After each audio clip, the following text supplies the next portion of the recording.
Hello दोस्तों, स्वागत है आपका अपने YouTube चैनल सफलता की मंजिल में। दोस्तों, आज की वीडियो में हम मैथ्स के कुछ और महत्वपूर्ण प्रश्नों के बारे में जानेंगे जो कि एग्जाम के पॉइंट ऑफ व्यू से बहुत ही ज़्यादा महत्वपूर्ण है। तो दोस्तों, अपना जो आज का जो पहला प्रश्न है वो है, ऐसी संख्या ज्ञात कीजिए जिसे 13 से गुणा करने पर उसमें 180 की वृद्धि होती है। हमें ऐसी संख्या ज्ञात करनी है जिसे 13 से गुणा करने पर 180 की वृद्धि हो जाती है। तो दोस्तों, हमें वो संख्या पता नहीं है तो हम वो संख्या x मान लेंगे, वो संख्या x है।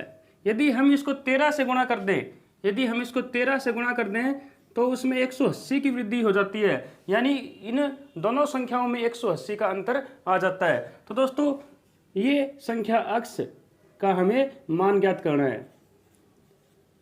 ये दोस्तों हमारा जो सवाल इस प्रकार से हम इसको हल करेंगे कि एक संख्या हमने x मान ली, यदि इसमें हम 13 से गुणा कर दें इस संख्या को, तो इनमें जो वृद्धि हो जाती है 180 की, यानी जो दोनों में अंतर आ जाता है। यानी 13 से गुणा करने के बाद जो पहले वाली संख्या हम इसमें से लेस करेंगे तो 180 आएगा, क्योंकि 180 की उसके अंदर वृद्धि हो जाती है, 180 का उसके अंदर अंतर आ जाता है। तो दोस्तों, अब हम इसको आगे हल करते हैं। तो 13x में से एक x को हम लेस करेंगे तो 12x के बराबर में 180। अब x की वैल्यू हमें ज्ञात करनी है, तो जो 12 है वो उस साइड में लेकर जाएंगे और x को इसी साइड में रखेंगे। उस साइड में पहले से 180 मौजूद है, 12 इस साइड में मल्टीप्लाई में है, उस साइड में जाके डिवाइड में हो जाएगा। तो दोस्तों, x की वैल्यू आ जाएगी 15, x की वैल्यू 15 आ जाएगी। तो दोस्तों, 15 वो संख्या जिसको हम यदि 13 से गुणा करें तो उसमें 180 की वृद्धि हो जाएगी। तो दोस्तों, इस प्रकार x का मान हमारा 15 आ गया, तो 15 इसका अपना उत्तर हो जाएगा। तो दोस्तों, अब इस प्रकार से हम इस सवाल को हल कर देंगे, जो कि बिल्कुल सिंपल, जो कि जिसमें कोई ज़्यादा कोई कैलकुलेशन वाली कोई बात नहीं है। यदि हम 15 को 13 से गुणा करते हैं तो 195 हो जाता है, 195 हो जाता है। तो दोस्तों, स्पष्ट है कि इसमें 180 की वृद्धि हो गई है, 180 की वृद्धि हो गई है। तो दोस्तों, 15 इसका उत्तर होगा। अपना जो दोस्तों अगला जो प्रश्न है वो है, 0, 1, 2 के व्यवहार से 3 अंक विशिष्ट वृहत्तम संख्या और न्यूनतम संख्या में अंतर कितना है। यानी हमें 3 अंक दिए हुए हैं, 0, 1 और 2। इनसे बनने वाली बड़ी से बड़ी संख्या और छोटी से छोटी संख्या का हमें अंतर ज्ञात करना है। तो दोस्तों, इससे हम यदि बड़ी से बड़ी संख्या बनाएं तो सबसे बड़ा अंक सबसे पहले लिखेंगे, फिर उससे छोटा, फिर सबसे छोटा अंक हम लिख देंगे। तो दोस्तों, ये सबसे बड़ी संख्या बन जाएगी। यदि हम इसकी छोटी से छोटी संख्या बनाएं तो छोटी से छोटी संख्या के लिए हम सबसे पहले 0 नहीं लिख सकते। यदि हम इसका ये संख्या बना दें 0, 1, 2 यानी 12 बना दें, तो ये दोस्तों कोई 3 अंकों की संख्या नहीं होगी, ये केवल 2 अंकों की संख्या बनकर रह जाएगी। तो दोस्तों, हमें 1 सबसे पहले लिखना होगा, फिर 0 और फिर सबसे बड़ी संख्या। तो दोस्तों, ये सबसे छोटी संख्या बनेगी 0, 1, 2 के अंकों के प्रयोग से, और ये सबसे बड़ी संख्या बनेगी। अब इनका यदि हम अंतर ज्ञात करें तो अंतर आ जाएगा 108। तो दोस्तों, इसका उत्तर कितना होगा, 108 इसका उत्तर हो जाएगा। क्योंकि यदि हम ये संख्या बना दें, ये संख्या हम 0, 1, 2 को लेकर बढ़ाएं तो ये संख्या सिर्फ 12 होगी, जो कि 2 अंकों की संख्या है, न कि 3 अंकों की संख्या, क्योंकि 0 की यहाँ पर कोई वैल्यू नहीं होती आगे। तो दोस्तों, इस प्रकार हमारी जो संख्या बनेगी वो हमें 1 सबसे पहले लिखना होगा, फिर 0 लिखेंगे और फिर 2 जो सबसे बड़ा अंक है वो हम बाद में लिख देंगे। तो दोनों का अंतर हम करेंगे तो 108 आ जाएगा। यदि हमें किसी भी संख्या की सबसे बड़ी संख्या बनानी होती है तो हम सबसे बड़ा अंक पहले लिखेंगे, फिर उससे छोटा, फिर उससे छोटा, इस प्रकार सबसे लास्ट में जाकर हम सबसे छोटा अंक लिख देंगे, तो वो संख्या उन अंकों से बनने वाली सबसे बड़ी संख्या हो जाएगी। तो दोस्तों, इसका जो अंतर हमने ज्ञात करा वो अंतर आया 108, तो 108 इसका उत्तर हो जाएगा। अब दोस्तों, अपना जो अगला प्रश्न है वो है, यदि किसी नगर की जनसंख्या अपने 1/5 भाग से 5000 अधिक है तो जनसंख्या कितनी है। यदि किसी नगर की जनसंख्या अपने 1/5 भाग से 5000 अधिक है तो जनसंख्या कितनी है। दोस्तों, भाग तो एक ही होता है, वो चाहे 5000 जनसंख्या हो, चाहे 10,000 जनसंख्या हो, चाहे 1,00,000 जनसंख्या हो, वो भाग तो एक ही होता है। हम उसको कितने ही भागों में बांट सकते हैं। लेकिन ये कहता है कि एक नगर की जनसंख्या है वो उसके 1/5 भाग से 5000 अधिक है, तो हमें कुल जनसंख्या ज्ञात करनी है। तो दोस्तों, यदि एक भाग में से हम 1/5 भाग निकाल दें तो बाकी कितना बचता है, बाकी 4/5 भाग बच जाएगा। तो दोस्तों हम देखें तो इसने यही बात बोली है कि 1/5 भाग से 5000 अधिक है, 5000 अधिक है। तो दोस्तों यानी यदि हम 1/5 भाग को निकाल दें तो वो जनसंख्या 5000 आ जाएगी, 5000 बच जाएगी, क्योंकि 1/5 भाग से 5000 अधिक है। तो दोस्तों यदि हम उसमें से यानी जो जनसंख्या है उसमें से 1/5 भाग निकाल दें तो हमारी जो जनसंख्या है वो 5000 बच जाएगी। तो दोस्तों ये 5000 जो जनसंख्या है ये 4/5 है, यानी 5 में से चौथा हिस्सा 5000 है। तो हम इसकी कुल जनसंख्या निकालनी है तो हम इसको उलट देंगे, यानी उल्टा कर देंगे 5/4। तो यदि हम इसको काटेंगे तो ये कट जाएगा 1250 पर, और इसका जो उत्तर आएगा वो आ जाएगा 6250, ये इसका उत्तर आ जाएगा। दोस्तों इस सवाल को अच्छे से मैं आपको दोबारा समझाऊं तो दोस्तों कि जनसंख्या का भाग तो एक ही होता है, चाहे वो 1 लाख हो, 2 लाख हो, 5000 हो, चाहे वो 20000 हो। लेकिन इसने बोला है कि किसी नगर की जो जनसंख्या है उसको 1/5 भाग से 5000 अधिक है, यानी हम उसका यदि 1/5 भाग निकाल दें तो जनसंख्या कितनी बचती है, 5000। तो हमने 1/5 भाग निकाल दिया तो जनसंख्या कितनी बची, 4/5 भाग, जो कि 5000 है। 5000 जो भाग है वो 4 का है, हमें 5 का निकालना है तो 5 से हमने मल्टीप्लाई कर दिया, तो इसमें कुल भाग कितना आ गया, 6250। मोहन ने एक नौकर इस शर्त पर रखा कि 10 दिन काम करने पर उसको 200 रुपये तथा एक पोशाक मिलेगी। नौकर ने 5 दिन काम करने के बाद नौकरी छोड़ दी। मोहन ने उसको 20 रुपये नकद तथा पोशाक दी। पोशाक का मूल्य क्या है। दोस्तों इस क्वेश्चन में ये बात बोली गई है कि मोहन ने अपने पास एक नौकर रखा और उसको 10 दिन की जो तनख्वाह दी गई वो दोस्तों एक पोशाक और 200 रुपये दी गई। लेकिन दोस्तों जो नौकर ने 5 दिन काम करने के बाद काम को छोड़ दिया और मोहन ने उसको एक पोशाक और 20 रुपये दिए। तो दोस्तों अब हमें हमें करना है, पोशाक का मूल्य हमें ज्ञात करना है। तो दोस्तों इसमें हमें सबसे पहले क्या देखते हैं कि हमें पोशाक का मूल्य पता नहीं है, तो हम पोशाक का मूल्य x मान लेते हैं कि जो पोशाक का मूल्य कितना है, x है, हम उसको x मान लेते हैं। तो दोस्तों अब हम देखें तो जो मोहन ने नौकर को जो 10 दिन की जो तनख्वाह देने की बात की उसमें एक तो पोशाक और साथ में 200 रुपये देने की बात कही गई, साथ में 200 रुपये देने की बात कही। लेकिन दोस्तों नौकर ने 5 दिन काम किया तो उसको 20 रुपये और एक पोशाक दे दी और हमें पोशाक का मूल्य ज्ञात करना है। तो दोस्तों इसके अंदर यदि हम ये देखें, ये जो पूरी तनख्वाह थी 10 दिन की, हम 5 दिन की तनख्वाह निकालनी है तो हम 5 से इसको हम मल्टीप्लाई कर देंगे।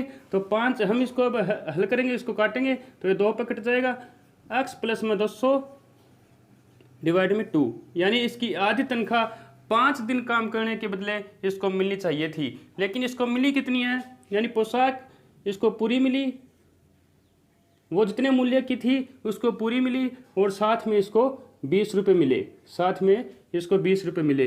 तो दोस्तों इसके बदले इसको ये मिला तो हमने इसको बराबर में रख दिया कि इसके बराबर में उसको एक पोशाक और 20 रुपये दिए गए। अब दोस्तों 2 इस साइड में डिवाइड में है, उस साइड में जाके मल्टीप्लाई में होगा, तो हम इसको इस प्रकार से हल करते हैं, x प्लस में 200, 2 उस साइड में जाकर मल्टीप्लाई में होगा तो वो x के साथ भी गुणा करेगा और 20 के साथ भी करेगा। तो दोस्तों 2x प्लस में 40। अब हमें x की वैल्यू ज्ञात करनी है तो x वालों को हम एक साइड में लेकर आते हैं, 2x उस साइड में प्लस के हैं, इस साइड में आकर माइनस के हो जाएंगे। उस साइड में पहले से मौजूद 40 है और 200 उस साइड में जाएंगे तो ये माइनस के 200 हो जाएंगे। x में से माइनस के 2x यदि हम लेस करेंगे तो माइनस का x बचेगा और उस साइड में माइनस के 160 बचेंगे, माइनस से माइनस कट जाएगा, x की वैल्यू कितनी आ जाएगी 160। और x की वैल्यू हमने क्या मानी थी, हमने x माना था पोशाक की वैल्यू, तो हमारी पोशाक की वैल्यू कितनी आ गई 160 रुपये। तो इस प्रकार दोस्तों हम इस सवाल को सोल्व करेंगे कि जो अपनी जो पोशाक थी इसके अंदर उसकी वैल्यू 160 रुपये थी। एक बार फिर से करते हैं। तो दोस्तों इसके अंदर जो मोहन ने नौकर को 10 दिन की जो तनख्वाह देने की बात की वो ये थी कि एक तो पोशाक का मूल्य जितना भी होगा उस मूल्य की उसको पोशाक दी जाएगी और साथ में 200 रुपये उसको दिए जाएंगे 10 दिन के बदले। उसने 5 दिन काम किया तो हमने 5 दिन की तनख्वाह उसकी निकाल ली और उसके बदले उसको मिला कितना, एक पोशाक मिली और साथ में 20 रुपये मिले। ये दोनों हमने बराबर में रखे क्योंकि इसके बराबर में इसको एक पोशाक और 20 रुपये दिए गए थे तो हमने इसको बराबर में रख दिया। अब हमने इसको सोल्व किया, 2 इस साइड में डिवाइड में उस साइड में जाके मल्टीप्लाई में हो गया, तब हम इसकी गुणा करी तो 2x प्लस में 40 आ गया। अब हमने x की वैल्यू निकाल ली, वो 160 आ गई, तो पोशाक की वैल्यू कितनी आ गई, 160 रुपये। अब दोस्तों मैं इसको तुमको एक इससे भी अच्छा जो तरीका बताता हूँ जिसमें कि हमें कुछ भी कैलकुलेशन करने की ज़रूरत इस सवाल के अंदर नहीं रहेगी। दोस्तों ये स्पष्ट बात है कि एक पोशाक वो 200 रुपये देने की बात उसको कही गई थी और ये 10 दिन के लिए थी, यदि वो 10 दिन काम करता है तो। अब उसने 5 दिन काम किया, तो उसको आधी पोशाक मिलनी चाहिए थी, और 100 रुपये मिलने चाहिए थे, उसको 100 रुपये मिलने चाहिए थे क्योंकि आधी पोशाक मिलेगी, क्योंकि उसने 10 दिन के बदले 5 दिन काम किया है, तो यानी आधे दिन उसने काम किया है तो उसको आधी पोशाक और आधे रुपए उसको मिलने चाहिए थे। लेकिन उसको ये जो पोशाक पूरी दे दी और यहाँ पर 20 रुपये दे दिए, यानी 80 रुपये काट लिए, उसके 80 रुपये काट लिए, यानी आधी पोशाक मिलनी चाहिए थी, उसको पूरी पोशाक मिली है और यहाँ पर उसके 80 रुपये काट लिए। ये दोस्तों ऐसे सोचने की बात है कि उसने 80 रुपये क्यों काटे, क्योंकि यहाँ पर उसने आधी पोशाक जो फालतू दी है, उसके उसने 80 रुपये काटे हैं, उसके 80 रुपये काटे हैं। तो दोस्तों जब आधी पोशाक का 80 रुपये मूल्य है तो पूरी पोशाक का कितना हो जाएगा, 160 रुपये। ये दोस्तों बिल्कुल एक सिंपल और जो इसकी शॉर्ट जो ट्रिक भी बोल सकते हो, इस प्रकार से इस सवाल को आप हल कर सकते हो। क्योंकि उसको आधी पोशाक मिलनी थी और उसको 100 रुपये मिलने थे, लेकिन 100 की बजाय उसको पोशाक पूरी दे दी और 100 की बजाय उसको 20 रुपये दिए हैं, यानी 80 रुपये उसके काट लिए। ये 80 रुपये क्यों काटे हैं उसने, क्योंकि आधी के बदले उसको पूरी पोशाक दी गई, यानी आधी पोशाक उसको फालतू दे दी गई। आधी पोशाक फालतू देने के बदले इसने 80 रुपये काट लिए, तो आधी पोशाक का मूल्य जब 80 रुपये है तो पूरी पोशाक का कितना हो जाएगा, 160 रुपये, क्योंकि आधी पोशाक का 80 और जो पूरी पोशाक का 160 रुपये, यानी इससे दुगुना हो जाएगा, तो 160 रुपये इस पोशाक का मूल्य आ जाएगा। अब दोस्तों अपना जो अगला प्रश्न देखते हैं वो है 3 अंक विशिष्ट विशिष्टतम संख्या तथा 3 अंक विशिष्ट न्यूनतम संख्या से कितना अधिक है। हमें 3 बड़ी से बड़ी संख्या और 3 अंकों की छोटी से छोटी संख्या का अंतर ज्ञात करना है। तो दोस्तों मैंने बताया था इसमें 3 अंकों की बड़ी से बड़ी संख्या है तो हम 3 बार 9 लिख देंगे, और 3 अंकों की छोटी से छोटी संख्या है तो हम सबसे पहले 1 लिखेंगे, बाद में जितने भी अंक बचते हैं उतनी हम 0 लगा देंगे। 2 अंक बच गए उसमें हम 0 लगा दी, तो इसका अंतर कितना आ गया, 899 रुपये, 899 इसका अंतर आ गया।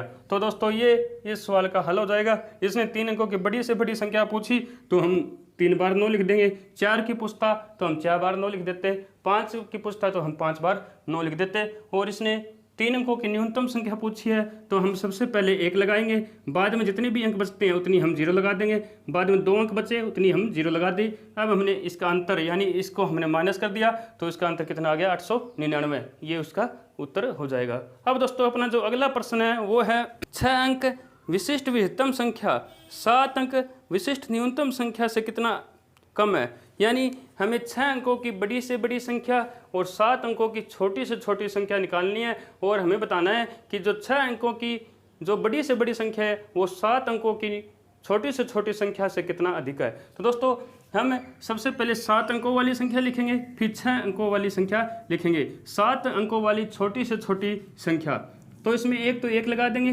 बाकी जितनी भी 0 बचती है वो हम 0 लगा देंगे। तो दोस्तों अब हमने 7 अंकों की छोटी से छोटी संख्या निकालनी है, तो 1 तो 1 लगा दिया, बाकी 6 अंक बच गए, 6 हम 0 लगा देंगे, तो ये 7 अंकों की छोटी से छोटी संख्या हो जाएगी।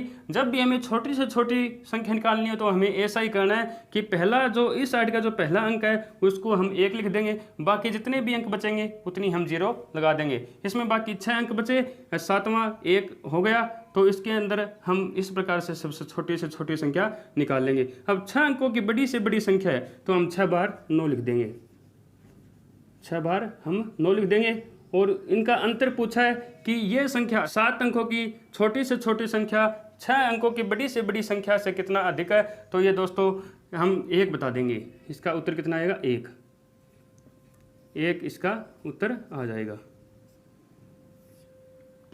अब दोस्तों क्योंकि इसने यही क्वेश्चन इस जो प्रश्न में पूछा था कि जो इसने इस प्रकार से पूछा था कि 6 अंकों की बड़ी से बड़ी संख्या 7 अंकों की छोटी से छोटी संख्या से कितना कम है, तो वो 1 कम हो जाएगा, क्योंकि इसका हमने अंतर निकाला तो वो कितना आया 1, तो ये इसका उत्तर हो जाएगा। अब दोस्तों हम अपना जो आज का जो अंतिम जो क्वेश्चन है उसको देखते हैं, और वो है दोस्तों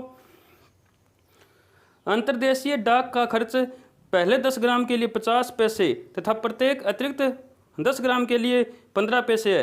यदि संजय 27 ग्राम भारी पत्र को भेजना चाहता है तो उसे उस डाक पर कितना खर्च करना होगा।